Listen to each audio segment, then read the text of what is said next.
So today, tuturuan ko kayo kung paano maglagay ng auto caption sa inyong videos gamit ang CapCut. So punta tayo sa CapCut.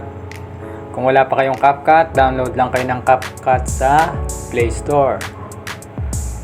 Uploading lang saglit.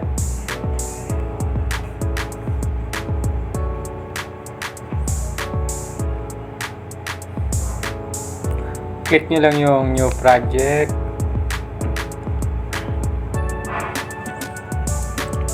Select tayo ng video. So, dapat yung videos nyo may nagsasalita. Ayan, para malagyan ng auto caption. Yan, add natin.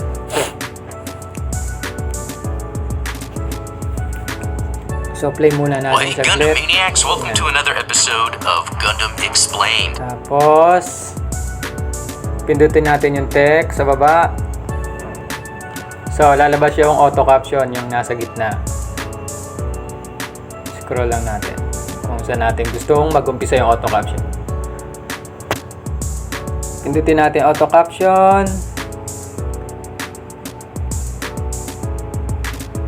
Pwede kayo mamili kung anong style na gusto nyo, paano lalabas yung caption. Ayan, pili lang kayo dyan. Pero dito na lang tayo sa isa. Yan. Then generate.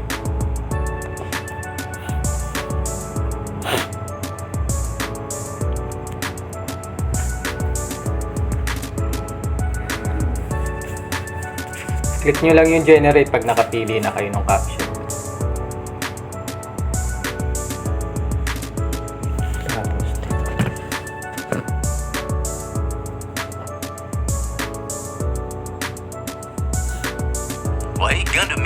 Ayan, makikita nyo sa screen, meron na ngayon siyang caption. So, ganun lang siya kadali, no?